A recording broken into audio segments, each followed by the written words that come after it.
Chers frères et sœurs en islam, qu'il nous soit permis de vous adresser le salut des hommes du paradis, le salut fraternel, le salut de la miséricorde, le salut d'Allah Azawajal.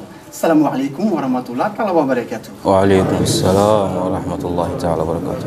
Le saint prophète, le prophète de l'islam, le prophète Mohammed, paix et salut de Dieu soit sur lui, a dit: les gens seront ressuscités le jour du jugement dernier, les pieds nus et incirconscrits. Rapporté par Al-Bukhari et Muslim.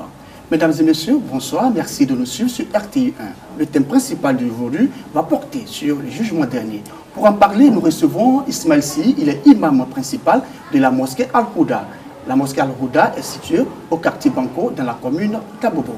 Imam, salam alaikum. Wa alaykum salam wa rahmatullahi wa barakatuh. Merci de nous recevoir ici dans votre mosquée. Merci beaucoup. Alors, merci. Nous avons décidé de parler justement du jour du jugement dernier. Oui. C'est un thème très important pour la communauté musulmane. Tout le monde veut savoir comment est-ce que ce jour-là, n'est-ce pas, va se dérouler, comment ça va se passer. Alors, Imam, pour vous qui êtes guide religieux, dites-nous, c'est quand ce jour-là? Et dites-nous aussi comment est-ce que ce jour-là va donc se passer.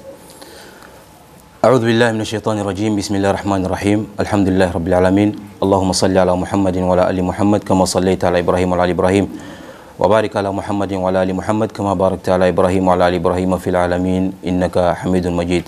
Chers frères et sœurs, assalamu alaikum wa rahmatullahi ta'ala wa barakatuh. Wa alaykum salam wa rahmatullahi. D'abord, permettez-moi de vous rappeler que croire au jour du jugement dernier fait partie des 6 piliers de la foi en islam.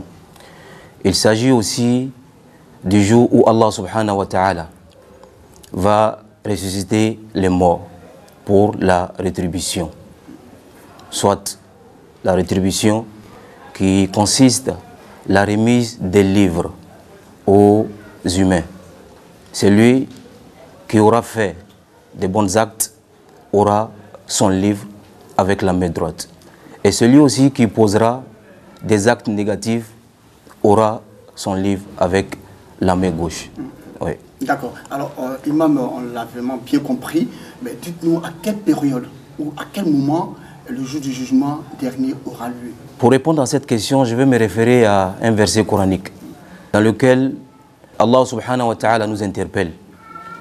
Il s'adresse aussi directement au prophète Muhammad sallallahu alayhi wa sallam en lui disant: يسألك الناس عن الساعة قل إنما علمها عند الله وما يدريك لعل الساعة تكون قريبا. Muhammad, les gens vont t'interroger au sujet du jour du jugement dernier. Dis-leur que seul Allah subhanahu wa ta'ala a la science exacte et le secret de ce jour-là. Mais quand même, le prophète Muhammad sallallahu alayhi wa sallam nous a donné des signes annonciateurs. Voilà, parmi beaucoup de signes, comme l'a dit dans des hadiths, dans Al-Bukhari et Muslim. Il nous a dit aussi que le jour de jugement dernier aura lieu un vendredi. Oui. C'est justement pourquoi les jours vendredi, enfin le vendredi est très important pour les fidèles musulmans. Effectivement, très important. Il faut aller à la mosquée et s'habiller comme il se doit. Effectivement. De façon décente. Effectivement. Pour participer à la prière du vendredi. Effectivement, alhamdulillah, Dieu même nous a révélé vraiment une sourate, voilà, qui a le nom de Suratul Jum'a. Voilà, donc un musulman doit assister régulièrement à la prière du vendredi. Oui, chaque vendredi. Le vendredi est un jour très important. Très important en islam, oui, pour la communauté musulmane. D'accord. Oui. Alors dites-nous, le jour du jugement dernier, est-ce qu'il y aura encore des êtres vivants sur terre? Ou le jour du jugement dernier, tout le monde ira au ciel, au premier, au deuxième, au septième ciel? Enfin, comment ça va se passer? Il faut dire qu'il n'y aura pas des êtres humains sur terre. Voilà, c'est ce qu'on appelle dans le Coran Al-Ardul Mubaddala. C'est une terre qui est déjà pliée par les anges, après l'ordre d'Allah subhanahu wa ta'ala. Donc après la sortie des morts de leur tombe, ils vont se diriger vers cette nouvelle terre-là, qui ne comporte ni vallée, ni mer, ni montagne. Voilà, c'est là-bas est-ce que le jugement dernier va se dérouler, Inch'Allah, à la présence de Dieu subhanahu wa ta'ala. Vraiment à la présence de Dieu, et je voudrais vraiment répondre à ce que vous dites, parce qu'on ne sait pas exactement comment est-ce que ça va se dérouler. Voilà. Dites-nous, Imam, c'est vraiment important. Est-ce que c'est le jugement que nous avons l'habitude de voir dans nos tribunaux ici, ou alors c'est un jugement où Allah subhanahu wa ta'ala sera assis et tout le monde en face de lui, et il va commencer à, n'est-ce pas, juger les uns les autres. Cela n'a rien à voir avec notre jugement d'ici. Mais imaginez un peu, même quand on parle du jugement aujourd'hui, dans nos différents palais de justice, lorsqu'on te dira qu'aujourd'hui, tu dois aller rencontrer le juge, devant le juge, quels seront vraiment tes sentiments? Mais ce jour-là, c'est Allah, subhanahu wa ta'ala, le maître incontesté. Allah, subhanahu wa ta'ala, ce jour-là, avant même son arrivée, c'est les anges qui viendront préparer l'arrivée majestueuse de Dieu, subhanahu wa ta'ala. Les gens sortiront de la tombe. Ils vont sortir avec la tête baissée. Ils sortiront comme les sauterelles, éparpillés. Ils vont aller vers cette terre-là. Les humains, les êtres humains. Les êtres humains, bien sûr, oui. Et ce jour-là, le prophète nous dit, sallallahu alayhi wa sallam, que le soleil va se rapprocher de nous. Et le soleil aussi va être plus de 70 fois plus élevé que ce que nous reconnaissons aujourd'hui. Alors que présentement, on s'est plaint qu'il fait chaud. Ah et bon. là, 70 fois, ça 70 fois, comme le prophète l'a dit, alayhi salatu wa salam. Les gens sont en train de nager dans leur sueur. La sueur qui peut atteindre peut-être souvent la gorge, souvent l'épaule, souvent la poitrine, souvent les genoux, en fonction de vos actes que vous avez posés sur cette terre. C'est pourquoi il faut poser de très bons actes sur ces Bien actes. sûr, c'est ce qui est recommandé en islam, comme le prophète nous a enseigné, alayhi salatu wa salam. Ouais. Prenons le cas d'une famille. Voilà, vous retrouvez devant Allah subhanahu wa ta'ala. Est-ce que le Dieu, exalté soit-il, jugera le père des familles en présence des autres? Ou comment ça va se faire? Il va juger chacun ou juger toute la famille ensemble? Ou toute la communauté musulmane ensemble? Comment ça va se faire? C'est chacun son jugement? Ou c'est tout le monde, ceux qui ont les mêmes péchés ensemble? Oui. Comment ça va se faire? Selon les enseignements coraniques et la tradition du prophète Mohammed sallallahu alayhi wa sallam, tout le monde sera regroupé sur la même terre là. Mais le croyant n'a pas la même manière de juger comme le mécréant. Vous dites sur la terre. Oui. Donc c'est sur la terre qu'aura lieu le jugement dernier. Oui, c'est une terre. Ah, oui, c'est une terre, mais pas notre mais terre. pas celle, c'est celle d'aujourd'hui, oui, Okay. effectivement. Voilà, donc Allah va interpeller le croyant en lui disant, tel jour tu as commis tel acte négatif, mais ce jour-là, je t'ai protégé, aujourd'hui aussi, je te protège, va au paradis.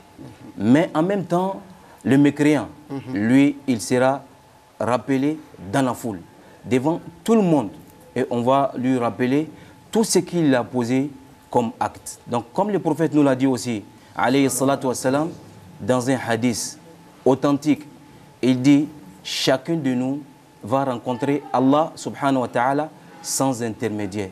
Mais ce hadith-là concerne le croyant. Sinon, il y a de mécréants qui ne verront pas Allah subhanahu wa ta'ala. Alors, pour voir Allah, il faut croire, il faut suivre ses recommandations, faire les prières comme il se doit et être très bon musulman, un musulman exemplaire à l'image du prophète de l'islam, le prophète Mohammed. Sallallahu alayhi wa sallam. Alors, imam, toujours le jugement dernier, ça inquiète un peu tout le monde, oui. N'est-ce pas? Oui. Alors, dites-nous, ce jour-là, est-ce qu'il y aura un écran géant, une télévision pour exposer les péchés des uns des autres, pour vous dire, voilà ce que vous avez fait, voici ce que vous n'avez pas fait? Comment ça va se faire? Et puis qu'on ne puisse pas contester, qu'on puisse dire que voilà, c'est que ce monsieur, voilà, Kone Pargasoro, a posé comme mauvais acte et qui, voilà, justement lui permet, ou qui lui permet d'aller à l'enfer, ou qui doit lui permettre d'aller en faire quelque chose. Mais bon, je prie Dieu pour aller au paradis, bien sûr. Voilà, dites-nous un peu. Comme je le dis vraiment, je le disais tout à l'heure, Dieu, il est clément. Dieu nous protège sur cette terre. Le juge de Yawm al-Qiyamah aussi, il va protéger beaucoup d'actes posés. Mais ce jour-là aussi, Dieu va donner l'occasion aux membres de s'exprimer, surtout les mécréants, qui viendront pour nier. Ils ne peuvent même pas nier, mais la bouche n'aura pas le temps de s'exprimer. Ce jour-là, c'est le pied qui va parler. Il m'a pris pour aller dans tel endroit. La main aussi qui va parler. Ils vont tous témoigner contre lui. Donc cela est plus qu'un écran géant pour moi. Voilà. Ah donc justement, c'est pourquoi il ne faut pas envoyer les pieds n'importe où. Oui, effectivement. C'est ce que vous êtes en train de dire. Oui, il faut rester tranquille. Il faut aller à la mosquée. Il faut aller vraiment dans poser les lieux dans saints. les endroits vraiment saints. Voilà, que Allah a demandé pour nous. Et la main aussi va témoigner contre vous. La main peut voler. Est-ce que la main va témoigner aussi ce La main jour-là? va témoigner. Ah bon? Tous les corps témoignera. Oui. Et les yeux aussi? Les yeux aussi. Mais imam, les yeux, ce sera difficile. Les yeux, mais vous savez que... Vraiment, c'est voient... difficile. C'est pourquoi il est demandé dans le Coran et dans la sunna du prophète Mohammed sallallahu alayhi wa sallam de baisser les regards. Tu ne dois pas regarder tout ce que vraiment est illicite. Tu ne dois pas regarder la femme qui ne t'appartient pas. Tu ne dois pas regarder des films vraiment qu'on interdit. Donc, tu ne dois pas vraiment regarder tout ce qui est illicite. C'est vrai que c'est ce que Dieu dit, c'est important, oui. Et c'est ce qu'on doit faire. Mais vous savez que les yeux sont vraiment bandits. Oui, vraiment. Mais imaginons un peu, si Dieu avait mis peut-être un compteur dans nos yeux, et qu'on nous dira, vraiment, celui qui regarde tel degré par jour, il va payer tant. Donc, faites un effort pour ne pas regarder les choses haram, les choses illicites, comme on le dit. Chacun de nous allait préserver vraiment son regard, ou bien sa vision. Et donc, il faut baisser le regard? Il faut baisser le regard. C'est très important. Parce que le regard, c'est la première flèche de Satan. Oui. Et donc, ça veut dire que Satan se sert de nos regards effectivement, pour nous mettre sur le mauvais chemin? Bien évidemment, parce que pour pouvoir admirer une femme, par exemple, il faut d'abord regarder. Voilà, si tu regardes, peut-être que tu vas l'apprécier. Et tu auras l'audace aussi vraiment de l'approcher. Oui, que dites-vous du premier regard et du deuxième ou troisième regard? Le premier regard qui n'est pas fait sciemment est pardonné islamiquement. D'accord. Mais lorsque le regard reste braqué, cela vraiment n'est pas pardonné en islam. Alors, je vous lis ce passage, vous me donnez votre commentaire là-dessus. Chaque communauté est ensuite répartie avec à sa tête le prophète qui lui a été envoyé. Dieu arrivera ensuite, son trône porté par 8 anges. Les communautés d'autres anges arriveront ensuite et viendront se placer en rang autour du trône. L'enfer sera amené par les anges et la balance du jugement présentée. Chaque communauté d'hommes demandera alors à son prophète d'intercéder en leur faveur auprès de Dieu. Mais tous refuseront, n'estimant pas être dignes d'entreprendre cette requête. Les gens se tourneront alors vers le prophète Mohammed, paix et salut de Dieu soit sur lui, et lui demanderont d'intercéder auprès de Dieu avec sa permission. Alors, Imam, si votre commentaire là-dessus. Alhamdulillah, tout ce que vous venez de dire part de l'intercession. L'intercession du prophète Mohammed sallallahu alayhi wa sallam. Et chaque prophète a une intercession. Mais le prophète est un homme grand, un homme exemplaire, un modèle pour nous, une fierté pour les musulmans. Chaque prophète a pris son invocation pour sa communauté. Mais le prophète alayhi salatu wa sallam a réservé son intercession pour le jour du jugement dernier pour sa communauté. Ce jour-là, les gens auront soif. Les gens sont effrayés. Les gens, ils souffrent. Mais ce jour-là, les gens diront entre eux, allez-y voir Adam, le père de l'humanité. Adam, ce jour-là, il dira que je ne pourrai pas. Alors que Dieu même a créé Adam avec ses propres mains. Et Dieu a soufflé dans le corps d'Adam, alayhi salatu wassalam. Et il a demandé aux anges de se prosterner pour Nabiullah Adam, alayhi salam. Adam va réciter ses fautes. Il va énumérer ses fautes en disant que je vous dirige vers le premier envoyé sur terre, Nabiullah Nuh, alayhi salam, Noé. Noé aussi va énumérer ses fautes. Il dira aux gens d'aller vers Abraham, l'ami intime de Dieu, subhanahu wa ta'ala, le père du monothéisme, Ibrahim, alayhi salam. Ibrahim aussi va énumérer ses fautes. Il va diriger les gens vers Moïse, alayhi salam, en disant que Moïse, c'est toi dont Dieu a parlé sans intermédiaire. Moïse dira aussi que moi je ne peux pas intercéder. Ce jour-là aussi, Moïse va les diriger vers Isa, alayhi salam. Isa va avoir peur, il ne peut pas intercéder. Isa qui est Jésus, oui. Il dira que moi je ne peux pas. Parce que ma communauté m'a pris comme divinité, moi puis ma mère. Il va diriger les gens vers le sceau des prophètes, Muhammad sallallahu alayhi wa sallam, le général des prophètes, Muhammad le plus grand. Muhammad, il va s'élever, il va aller se prosterner devant Allah subhanahu wa ta'ala. Mais avant de se prosterner, il va demander l'audience. Parce que pour arriver à Allah subhanahu wa ta'ala, il faut demander l'audience. Il y a 8 anges qui vont porter le trône d'Allah subhanahu wa ta'ala. Le prophète nous dit, alayhi salatu wassalam, Dieu m'a autorisé de qualifier l'un de ces anges-là. Entre l'aube de son oreille et son épaule, il y a une distance de voyage de 700 ans. Quitter ici jusqu'à l'épaule, 700 ans, l'oiseau n'est pas encore arrivé à son épaule. Et le prophète Muhammad sallallahu alayhi wa sallam va se prosterner devant Dieu subhanahu wa ta'ala. Il va commencer à glorifier Allah subhanahu wa ta'ala. Et Dieu va lui dire, Muhammad, irfa' ra'sak, wasal tu'ta, washfa' tushaffa'. Muhammad, relève la tête. Parle, on t'écoutera. Muhammad, demande, on te donnera. Muhammad, intercède, on t'exaucera. Ça, c'est Muhammad sallallahu alayhi wa sallam. C'est pourquoi je disais tout à l'heure que c'est une fierté pour nous les musulmans. Le seul prophète qui va intercéder ce jour-là, c'est le prophète Muhammad sallallahu alayhi wa sallam. Dieu va rester dans ça pendant des années. Il n'adresse pas la parole aux humains. Dieu est fâché. Dieu, il est en colère. Mais Muhammad sallallahu alayhi wa sallam, à cause de son intercession, Dieu va commencer le jugement entre les humains. D'accord. Oui. Alors, c'est vraiment très intéressant tout ce que vous venez de dire. Oui. L'ordre de passage, ça sera comment? Est-ce que c'est les différentes communautés, les musulmans avant, les chrétiens, les bouddhas? En tout cas, dites-nous, l'ordre de passage, ça sera comment? Dieu a tellement honoré la personne de Muhammad alayhi salatu wassalam. C'est le dernier prophète, mais c'est le prophète qui sera jugé avec sa communauté avant tout le monde. Donc c'est le prophète Muhammad sallallahu alayhi wa sallam qui sera jugé avec sa communauté. Ainsi de suite, les autres communautés et prophètes viendront pour le jugement. D'accord. Est-ce que c'est à partir de ce jugement-là qu'on saura si on part au paradis ou en enfer? Bien évidemment, parce que ce jour-là, Dieu va remettre le livre de certains par la main droite. Certains aussi recevront leur livre par la main gauche. Donc un signe pour toi, la personne qui reçoit vraiment son livre par la main droite, il ira, Inch'Allah, directement au paradis. Et c'est ce que tout le monde, tous les fidèles souhaitent. Et nous qui sommes dans la mosquée, fasse Dieu que nous puissions recevoir justement Inch'Allah, notre livre dans la main droite. Inch'Allah, ça va arriver. Inch'Allah. C'est comme vraiment, c'est tellement naturel, même en classe, à l'école, lorsque le maître dit aux élèves de mémoriser, de réviser les leçons, celui qui a mémorisé sera admis.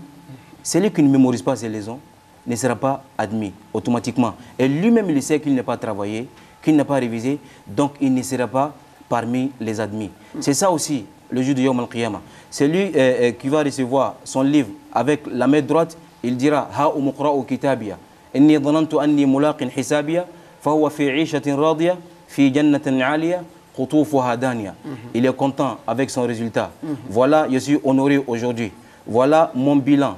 Je serai parmi les habitants de Jannah. Alhamdulillahi Rabbil Alamin, clément grâce à Allah subhanahu wa ta'ala. Mais l'autre, il va dire, je ne souhaiterais même pas vraiment recevoir ce livre-là avec la main gauche. Parce que c'est un signe de châtiment. C'est un signe aussi de malheureux qui va le conduire en enfer. Oui. Alors, que Dieu nous épargne l'enfer. Amen, amen. Et donc, comme je l'ai dit, nous qui sommes dans la mosquée, mais également ceux aussi qui ne sont pas dans la mosquée, les fidèles qui nous suivent, voilà, que Dieu puisse aussi leur remettre leur livre dans la main droite. Amen, amen. Alors, Imam, peut-on savoir combien de temps va durer le jugement? Un jour? Parce qu'on dit le jour du jugement dernier, ou c'est des années, un siècle. Combien de temps va durer le jour du jugement dernier? Selon les versets coraniques, ta'rujul malaikatu ilayhi fi yawmin kana miqdaruhu 50,000 sana. Le jugement dernier va durer 50 000 ans, comme l'a dit le Coran. Wa inna yawman 'inda rabbika ka alfi sanatin mimma ta'udun. Mais un jour du jugement dernier équivaut à 1000 ans de nos jours d'aujourd'hui. C'est ce que nous devons comprendre. Mais ce jour-là, je sais que Pargasoro est effrayé, mais ce jour-là, Inch'Allah, comme le prophète l'a dit, alayhi salatu wa salam, que ce jour-là va être pour le musulman, pour les croyants, pour le pieux, comme l'heure d'une prière prescrite. peut-être 10 minutes ou bien quelques minutes, en tout cas, ça sera facile, alhamdulillah, rabbil alamin. Pour les croyants. 50 000 ans. 50 000 ans. On ne peut pas aussi intercéder auprès d'Allah subhanahu wa ta'ala pour que ça peut pas se faire. Le prophète va faire l'intercession, alayhi salatu wa salam. Parce que, imam, pour ne pas vous couper, vous savez que les fidèles musulmans avaient... la prière, ce n'était pas 5 prières quotidiennes. Oui. Voilà, on le sait. Et mais aujourd'hui, nous avons 5 prières. Parce que le prophète de l'islam, paix et salut de Dieu soit sur lui, a intercédé auprès d'Allah subhanahu wa ta'ala. Effectivement. Et donc 50 000 ans. Est-ce qu'on ne peut pas intercéder aussi? Pour que même Allah même adresse la parole à la communauté, aux créatures, c'est ce qui est un problème d'abord. Allah même, il est en colère. Le prophète vient intercéder pour que Allah même s'adresse et commence le jugement. Ce jour-là même, les mécréants vont souhaiter que le jugement finisse pour qu'ils aillent en enfer. Ils sont tellement fatigués, ils sont tellement effrayés.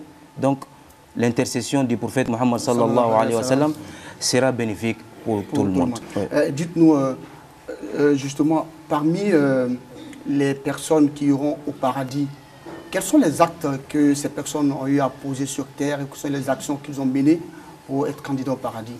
D'abord, je dirais adorer Allah subhanahu wa ta'ala sans rien lui associer, accepter ou croire au message du prophète Mohammed sallallahu alayhi wa sallam, accomplir la salat.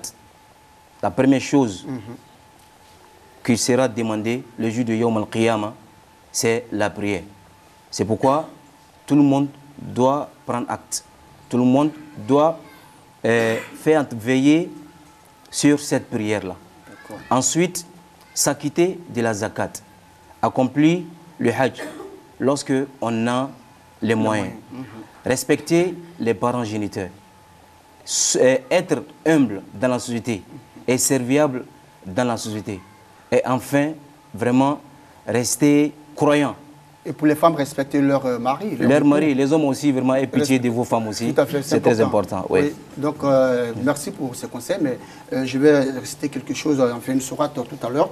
Et vous allez nous dire si effectivement les prophètes aussi seront jugés. Alors, Allah Azawajal, à ce propos, il dit, nous interrogeons ceux vers qui furent envoyés des messagers et nous interrogeons aussi les envoyés. Sourate 7, verset 6. Alors, est-ce à dire qu'effectivement les messagers, eux aussi, seront jugés? Les messagers ne seront pas jugés. Mais Allah subhanahu wa ta'ala va leur poser la question pour confirmer le message, la prophétie. Est-ce que vous avez annoncé le message d'Allah subhanahu wa ta'ala? C'est pourquoi dans la réponse, ils vont répondre à Allah comment? Dieu, toi seul, tu sais si vraiment nous avons véhiculé le message, ta parole ou pas. Sinon, ils ne seront pas interrogés. Les messagers ne peuvent pas commettre vraiment des péchés comme nous. D'accord. Imam, merci. Tout ce que vous venez de dire, c'est vraiment bien compris. C'est sur ce conseil que nous allons vous permettre de résumer en mannequin tout ce qui a été dit ici aujourd'hui. Inch'Allah, alhamdulillah, rabbil alamin, Allahumma salli ala Muhammadin wa ala ali Muhammadin wa sallim. Anya kumakani bi kaben kiyama lolema. Anga kalon anga kumakan juyaro. Kafo ko kiyama lo fenye femi anga kalimenya mima.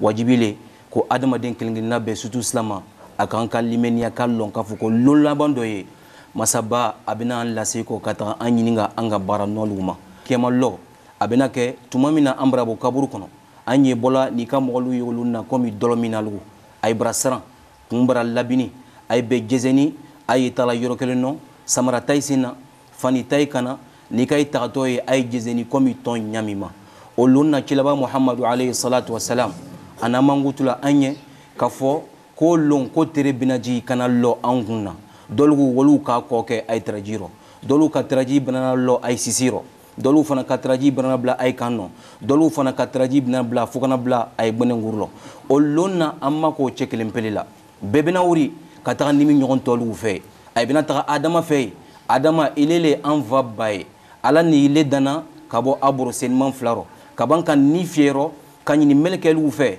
kaye sujudu ki ile adama ye adama bina fo koni na ala sosola aljine kono ala ko kungana mandugu yirimina na mandugu la o yirila ay taga mo fe mikeni chiden junyaye wole nuhi alayhi salam no fona bina fo ala na do jabi midla nima no kelanga mandon luye no bina molu che kata ibrahima fe ibrahim bina fo koni yere kan yere nyini ala kateria o chien mais bi mo sitize kan kuma bo mafofo musa alayhi salam Musa alele kumani ni ala ye mɔgɔ ma kɛ a ni ɲɔgɔn cɛ a ka ala kumakan mɛn Musa a bɛna fɔ olu na k'ale tɛ se ale n'a mɔgɔ faga la ale n'a ko wɛrɛ kɛla ala yafa ne a ma o tiɲɛ ye mais ale tɛ se ka kuma bi Musa bɛna fɔ ka i taga Isa fɛ yen Isa bɛna fɔ ko ni t'a jugu ka tɛmɛ bɛɛ ta kan mun kosɔn na nazaralugu ani diina gbɛrɛ mɔgɔlugu wolu bana ni bamuso ta ani ni yɛrɛ kan kɛ bato fɛn ye malɔ ni ala bɛna ni yɛrɛ bɔ bɔrɔ bi wa walama ala yɛrɛ bɛna nimina cɛ kelen pe min Muhammad alayhi salatu wasalam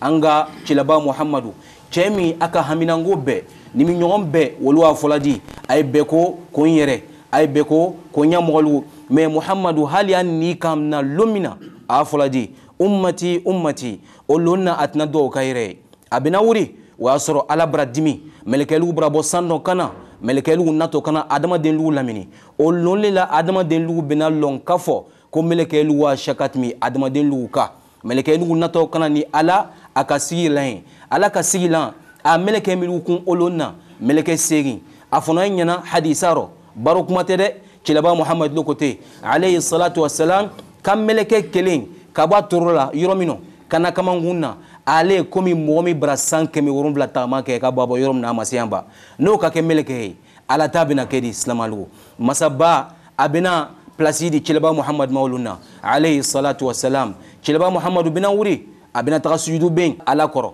a bɛna ala bonya olu na a bɛna ala tɔgɔma fɔ a bɛna ala makiri masaba bɛna fɔ Muhammad ɲɛna Muhammad i sara kɔrɔta ka bɔ duguma i kun kɔrɔta ka bɔ duguma n dari fɛnna mena k'i ye ni k'i da don mɔgɔ fɛ nka ko la bi Muhammadu wallahi ni ala n bara yafa o tigila mɔgɔ ma Muhammad bɛna sɔrɔ ka kun kɔrɔta alayhi salatu wassalam mais a ka bonya fɔ o lon na ani a ka sorondololi junya o bɛna kɛ jɛn lugule ye o le k'a fɔ ko ala bara dimi ala dɔ bɔ a ka dimi na masaba na kana kiti tɛgɛ jɔnli ɲɔgɔn cɛ o y'a sɔrɔ an bara sɛgɛ fo ka taga danatimi kafirilu yɛrɛ ko ala kiti tɛgɛ tɛ an ye taga don jahannama mais o lon na fɛn ɲuman le bɛ se ka a nɔgɔya an ma o jɛni ye mɔgɔ mɔgɔ na ka salatu kɛ cilaba Muhammadu ye alayhi salatu wassalam cilaba Muhammadu ko tigila mɔgɔ bɛna don ni ka bonya fɔrɔ alikɛmalara mɔgɔ mɔgɔ fana na ka wuri sufɛ ka seri kɛ ala ye o tigila mɔgɔ bɛna don cilaba Muhammadu ka bonya fɔ kɔnɔ alikɛmalara mɔgɔ mɔgɔ fana seriweli kɔfɛ na ka fɔ Allahumma rabba hadhihi da'wati tamma was salati alqa'ima ati Muhammadan الوسيلة والفضيلة وابعث اللهم مقاما محمودا الذي وعدته نيكوك سر ولك لنجلنا بكفة ابن دو تشلبا محمد كابونيا فورو عليه الصلاة والسلام نيشلا دو كدادو مغففين كاكورو الكمالارا otila mɔgɔ tɛ se ka jangata abadan mais o bonya kɔnɔ mɔgɔ dɔw ye wolu natɔ tshilaba Muhammadu ko ɲai lɔn ay fana lɔn mais ay natɔ waati min na mɛlɛkɛlugu natɔ ka na i lɔ ay ni tshilaba Muhammadu ɲɛ alayhi salatu wassalam tshilaba Muhammadu alayhi salatu wassalam a bɛna fɔ olu na ko ɲaman donlugu le mɛlɛkɛlugu bɛna fɔ k'i ma lɔn i ka man don milugu na mɛnɛkili kɔfɛ ay ni ka diina yɛlɛmana i kɔfɛ mɔgɔ milugu nani ni fɛn kura ye kana sini ka bila diina rɔ tshilaba Muhammadu a n'a ka hinɛba olu na bɛna fɔ di suhqan suhqa a ko ka ye mabɔ na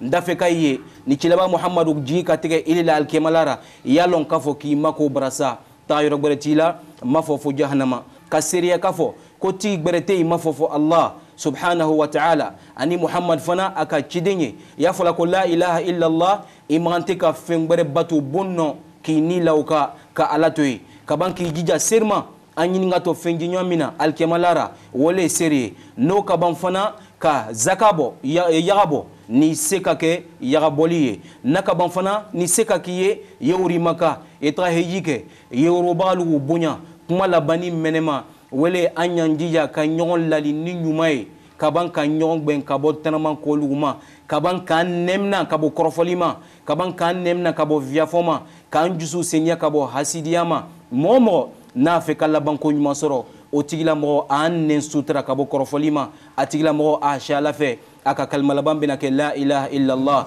muhammadu rasulullah sallallahu alaihi wasallam mo fana naka kalma laban ka ke woye o tigila mo bra dol jine kono nini alu be kal jine di amma ya rabbi ala mo klanye laban ko nyma ko di amma ya rabbi ala mo klanye saya ko cien ko di angle nabi ma ya rabbi ala mo klanye kambe do cilaba muhammadu alayhi salatu wassalam aka sorondolo liro al kemalaro ya rabbi ala mo klanye inshallah. Merci à vous imam pour ce résumé en malinki. Je me sens très inspiré à malinki. Merci beaucoup. Merci beaucoup. Alors c'est la fin de cet entretien. Rappelons que nous étions avec l'imam Ismaël Sy, il est imam principal de la mosquée Al-Houda, située au quartier Banco dans la commune d'Abobo. Avec lui, nous avons parlé du jugement dernier. Merci à vous de nous avoir suivis. Rappelons que vous pouvez suivre la rediffusion de l'émission Allahu Akbar tous les vendredis à partir de 9h. J'ai été ravi de vous présenter cet entretien. Rendez-vous jeudi prochain, même heure, même chaîne. Ne décrochez surtout pas pour la suite des autres rubriques de l'émission. Salam alaikum wa rahmatullah ta'ala wa barakatuh. Wa alaikum salam wa rahmatullah ta'ala wa barakatuh. Alhamdulillah Rabbil Alamin. Chers frères, chères sœurs, chers fidèles, nous continuons de remercier Allah subhanahu wa ta'ala qui nous permet de bénéficier de sa grâce infinie. Aujourd'hui, nous sommes vendredi du mois de Rajab, le 7e mois du calendrier musulman et un des mois sacrés de l'islam. Allah Ta'ala qui a dit Inna iddata shuhur inda Allah isna ashara shahra fi kitabillahi yawma khalaqa as-samawati wal ard minha arba'atun hurum. Les 4 mois sacrés du calendrier lunaire, le mois de Rajab fait partie.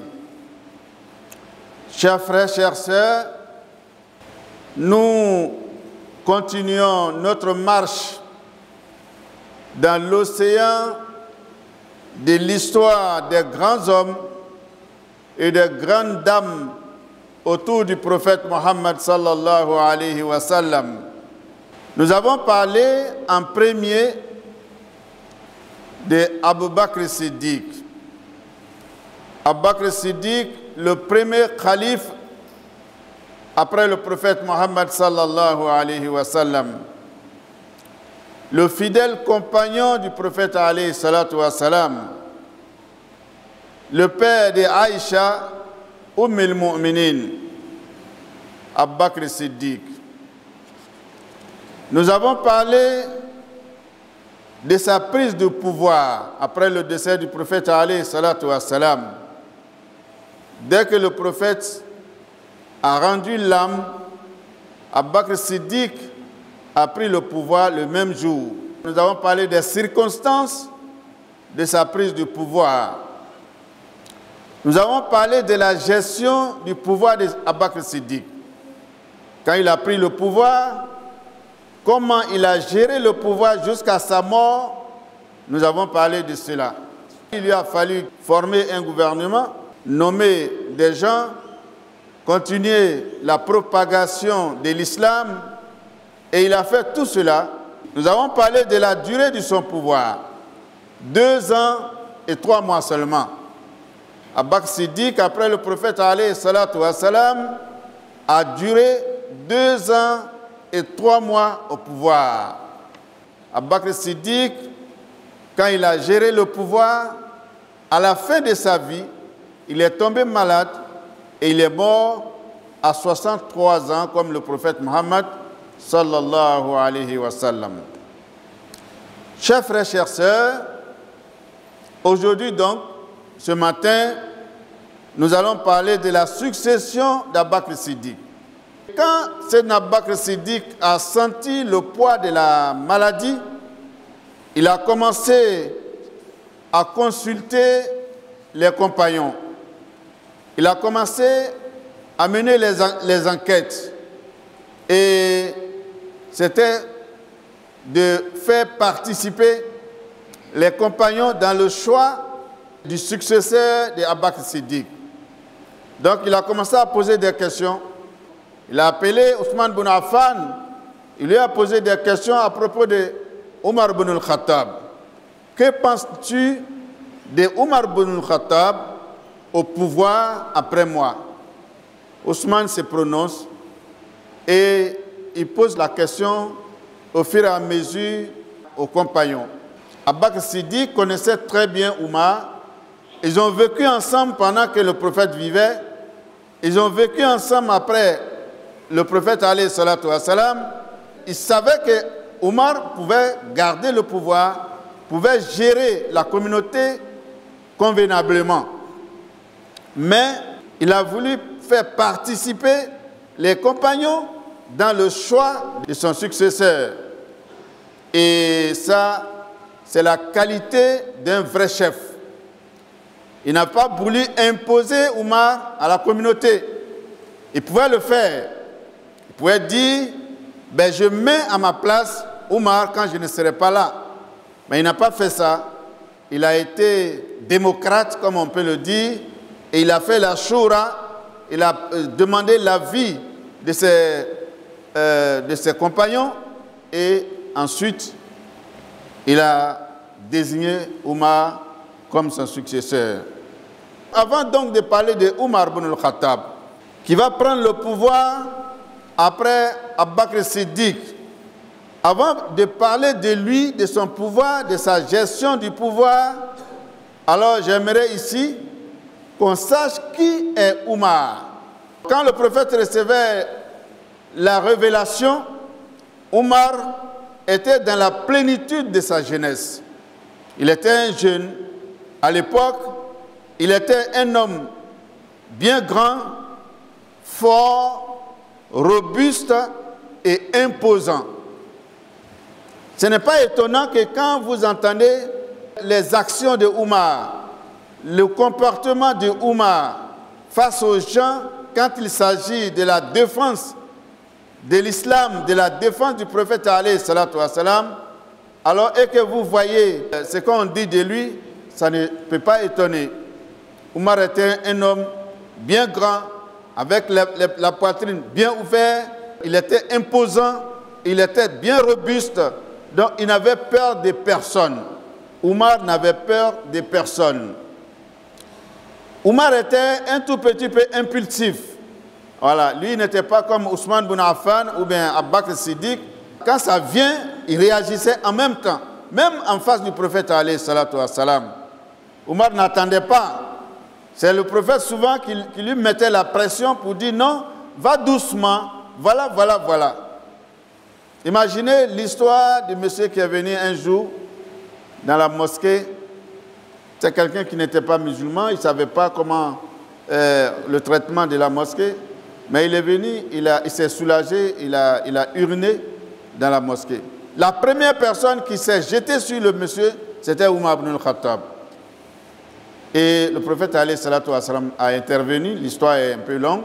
C'est pour dire que tout ce qui concernait le prophète, tout ce qui concernait l'islam, Omar n'attendait pas. Et alors, Omar était, comme je l'ai dit, un peu impulsif. Donc, il était quelqu'un qui, dans notre Bambara, a flamma belongri. Il y a l'histoire d'un marché qu'on appelle Souk Okaz. Ce Souk Okaz-là, Omar était très connu là-bas. Parce que c'était où les Arabes se retrouvaient pour passer ensemble 20 ans pour vendre les marchandises, pour faire la concurrence en poésie et pour faire aussi la lutte que les jeunes faisaient. Et Omar, parmi les jeunes-là, personne n'a un jour terrassé Omar. Ça, c'était avant l'islam. Et Omar, son père l'avait choisi comme le berger de son troupeau de chameaux et de moutons dans les montagnes de la Mecque. Donc, Omar était le berger, et ce qui lui a même permis d'être encore plus fort et plus rude. Omar s'est marié avec une dame qui s'appelait Zainab. Et Zainab a fait Abdullah ibn Omar, que vous connaissez très bien, qui est un des compagnons du prophète alayhi salatu wassalam et qui a rapporté beaucoup de hadiths. Elle a eu aussi Hafsa, al-Mu'minin, la mère des croyants, une des épouses du prophète alayhi salatu wa salam, Omar était le père de Hafsa. Au début de l'annonce de la révélation, Omar était parmi les farouches opposants à l'islam.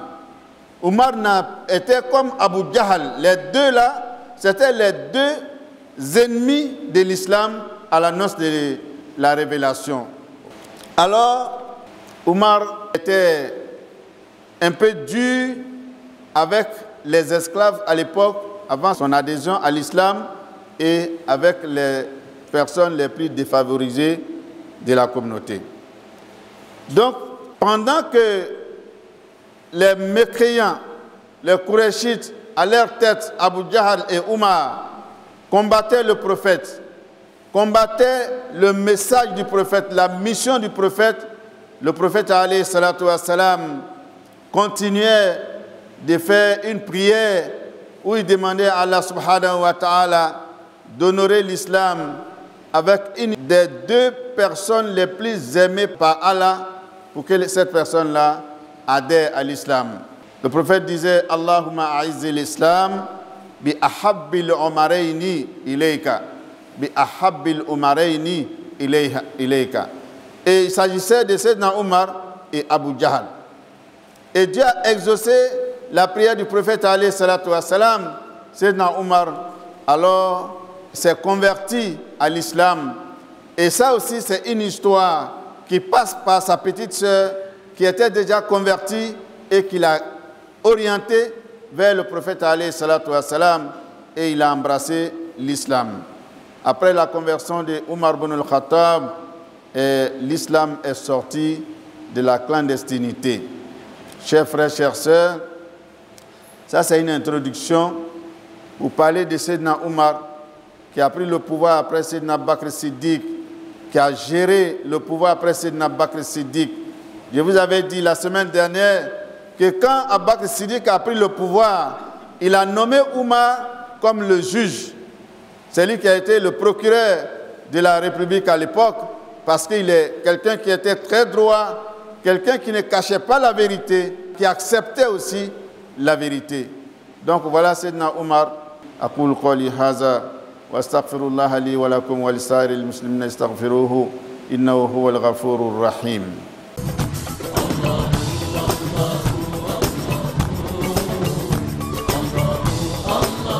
L'ambassadeur de la Palestine en Côte d'Ivoire, son Excellence Abdallah Karim Eyouala, chez le cheikh Aïma Ousmane Diakité, président du Conseil supérieur des imams des mosquées des affaires islamiques en Côte d'Ivoire, COSIM.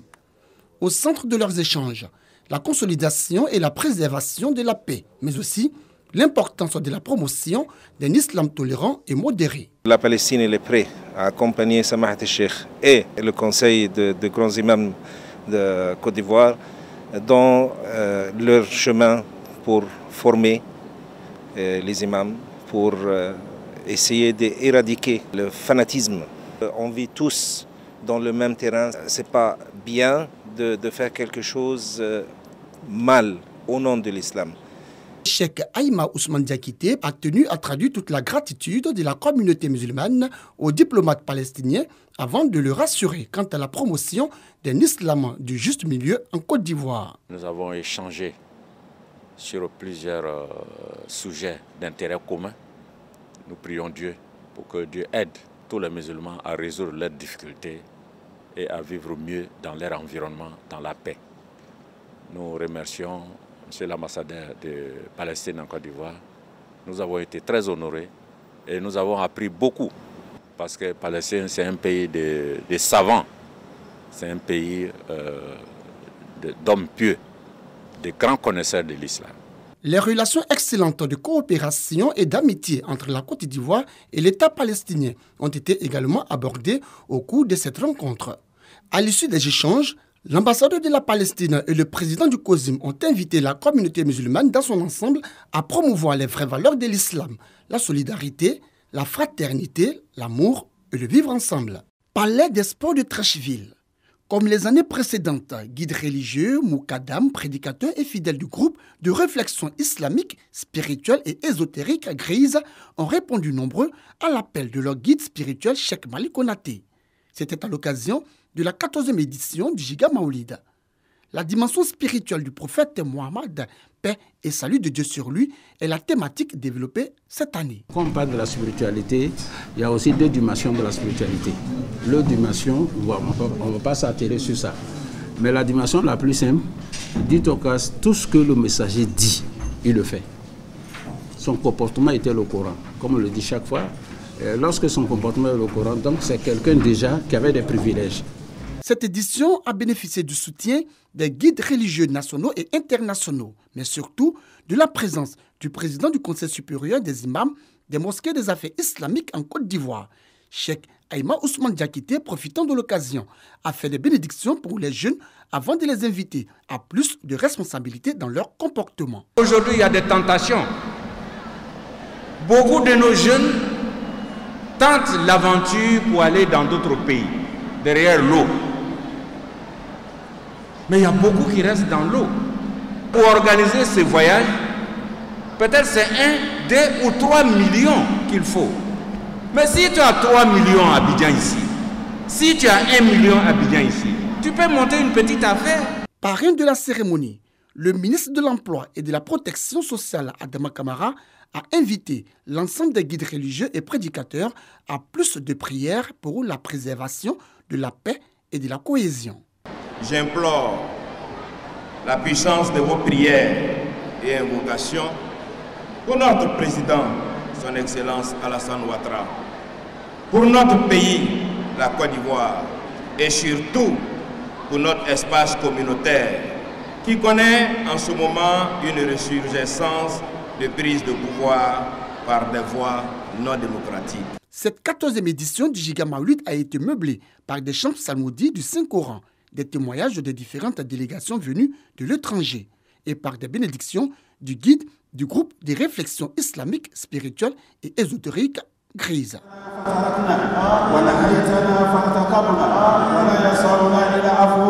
Elles ont choisi le voile islamique, aujourd'hui elles le célèbrent. Nous sommes à Hijab Day, la journée du voile islamique organisée par l'association musulmane pour le bien-être familial en Côte d'Ivoire.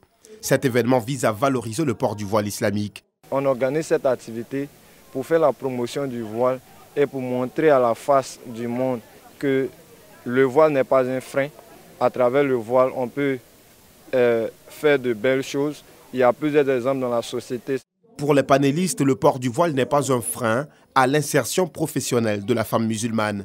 Un message bien perçu par les participants. Il faut aujourd'hui qu'elles se disent que ce qui va leur permettre de pouvoir s'imposer, c'est surtout la somme et la mutualisation de ce qu'elles savent, de ce qu'elles peuvent faire et surtout des valeurs qu'elles sont prêtes à défendre.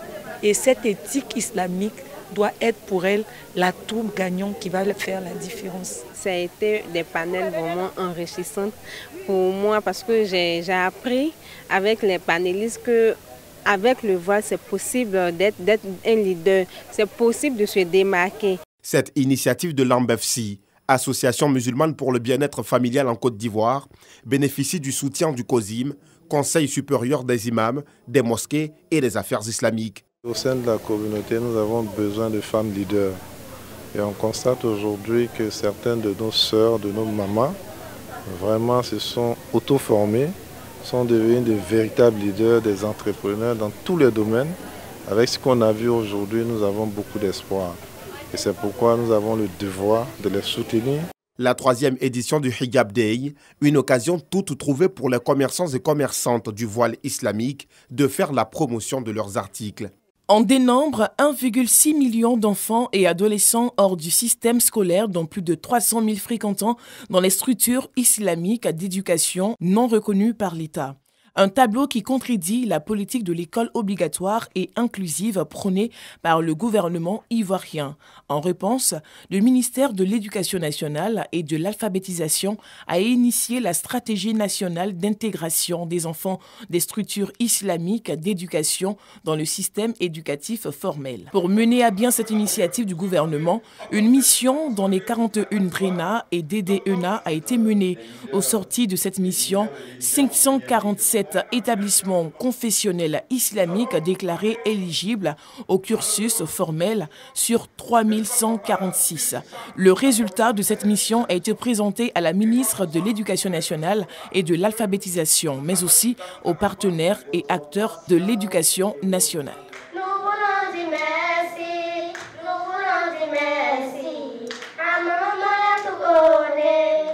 La ministre a invité les promoteurs retenus à se conformer à la procédure nationale en vigueur pour obtenir leur autorisation de création et d'ouverture d'établissements. Cette exigence d'application des programmes éducatifs officiels est impérative, au risque de compromettre la reconnaissance et le bénéfice de la subvention. Nous n'avons pas le droit de laisser pour compte des milliers de nos enfants sans éducation formelle et les outils d'une socialisation complémentaire. Le chef d'équipe Gouvernance démocratique, emploi, coopération de l'Union européenne a salué l'initiative de la stratégie nationale d'intégration et réaffirmé le choix de l'UNICEF et de l'Union européenne d'accompagner ce processus dans sa phase initiale. C'est l'occasion pour moi de saluer l'ambition de cette stratégie et d'évoquer le choix de l'Union européenne. Au cours de la cérémonie, des certificats d'admissibilité ont été remis aux promoteurs et aux directeurs d'établissements éligibles. Depuis 2011, on a commencé cette campagne-là. Puis aujourd'hui, on est en train d'avancer. Vraiment, moi, je suis très content. En Côte d'Ivoire, on note 4 types d'écoles islamiques, à savoir les écoles coraniques, l'école madrasa, les écoles franco-arabes et les écoles professionnelles islamiques.